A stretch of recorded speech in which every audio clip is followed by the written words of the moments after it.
Hey, Perry Peacock here with Wilderness Innovation. I'm up here today just showing a little bit more about our CBN, our Canopy Bug Net. And this time I've pitched it over one of our raised bough beds, as you can see. So you're up off the ground, nice and comfortable, boughs for padding underneath. And I've got my actually I've got my underquilt for my poncho or hammock. I've got it on here as my blanket, and this is very nice. So I've got rain shelter overhead, bug net all around, very nice. So the way this bug net's designed to work, and I wasn't very clear at all about it last time, but you see there's no zippers in it. There's no snaps, buckles, nothing like that. My intention was to make a bug net that's basically a curtain, a drop down, I call it a drop bug net, but like a curtain is what you could think of it as. It's hanging down like a curtain. And I'll show you in a little more details. We got the corners anchored on this thing, but we're using a shock cord on the tent stake here. And so the idea is when you want to go into here, because we're using shock cord, we can pull on it like this. So to get into it, I just lift it up. I just get into it, and then I just let it hang down, and I'm good to go. You can stake it down even more if you want to by using easy clips or that sort of thing. And to get back out, it's just a matter of doing that right there. So when I enter and exit, you see this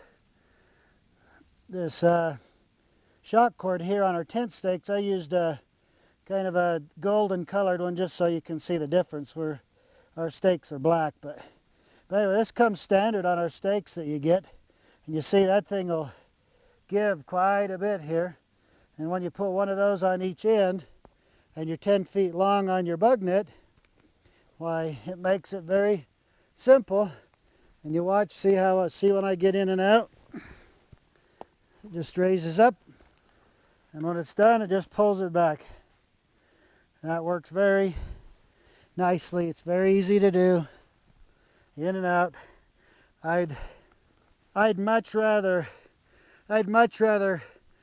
pick this thing up and duck under it going in and out than have to undo a zipper all the time. I hate zippers, especially outdoors. It seems like they always, I don't know, they give you a problem at times when you don't really need the problem. Like in the middle of the night, you gotta bail out to go to the bathroom or something. You just jump out, flip this thing and go. You're not sitting there fumbling around a zipper that might have caught or trying all that kind of stuff. Just dive out, go do your thing, dive back in bed. You're done. It's simple. But I can, because the canopy is, or the bug net is a drop down, a curtain bug net, whatever I do at the top is fine. I can position the top up or down, wherever it needs to be to work best for me. And you see I have got a ton of room inside of here. I mean, I reach my hands all the way out here, and I still got, a couple feet on each end here. Literally I do. And so I got plenty of space in here. I got 4 feet of width front to back. So that gives me a nice little setup right here. All right, so this is the port to allow you to hang your hammock inside of here.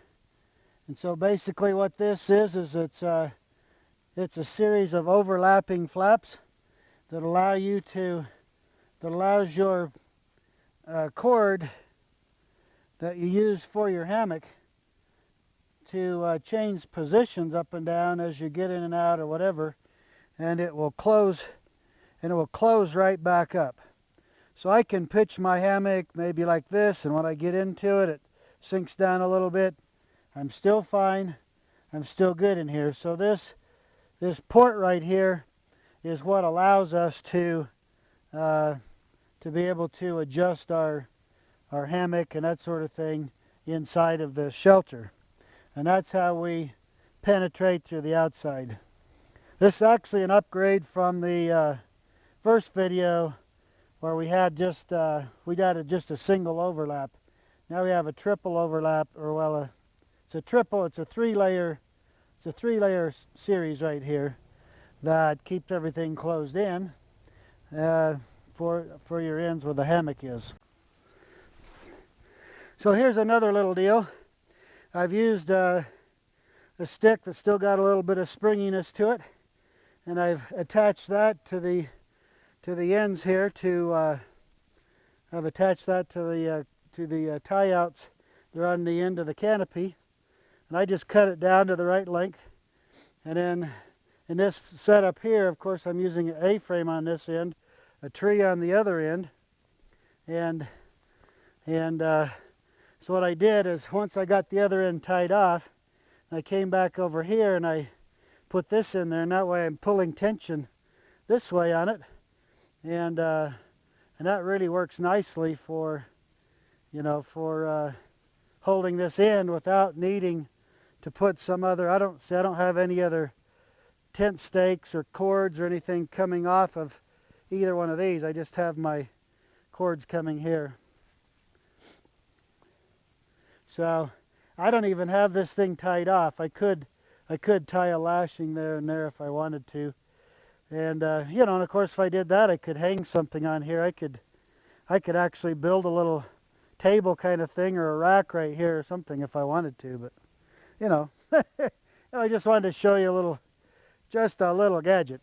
Now I've showed these I don't know several times, and making these little ends like this. In fact, maybe I'll shoot another real quickie video on that, just that alone.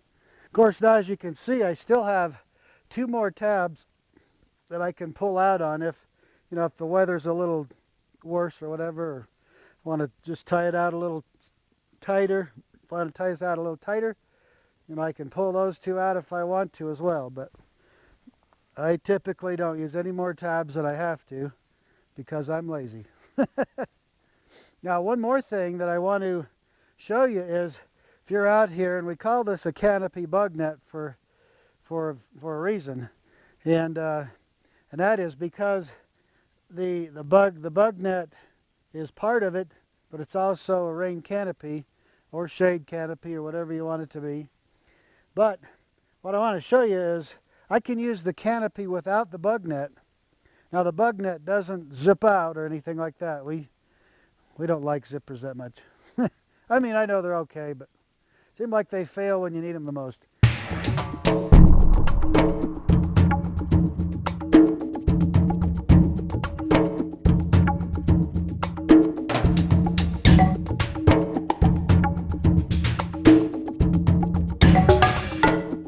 Alright, so anyway, Prairie Peacock Wilderness Innovation. Just showing you a couple more features of the Canopy Bug Net. I really like it. It's kind of a nice alternative. It is dedicated to this one shape. I mean, it's going to be a canopy like this no matter what. Now you could put it low, you could put it high, but it is a canopy. So it's not like our PST series of tarps that can be made into 30 to 50 different shapes. So it is dedicated, but it works nice for a raised bough bed like this, or it works well for a hammock, and it's primarily what it's intended for. You could also use it like this without anything in here. Just put some camp chairs in here, drop the bug net down, and you could have a place to sit and chat and be out of the bugs and have a canopy overhead. So there's actually a number of things it can be used for, but it was designed for the hammock or to be used on a raised bough bed like this. So enjoy your time in the woods. I always do. I'm so excited about this Canopy Bug Net. I can't hardly stand it. But I really like it. I just like it. It's simple, it's easy to use, and you've got several different things you can do with it. And it is top quality, made in the U.S. But enjoy it, like I said. Enjoy your time out. Have a great time. Use some of our gear if you can. It's some nice stuff, and I think you'll be happy with it. So take care. Have a great day. I'll see you out in the woods somewhere, maybe, if you ever get out into central Utah. I'm here every week.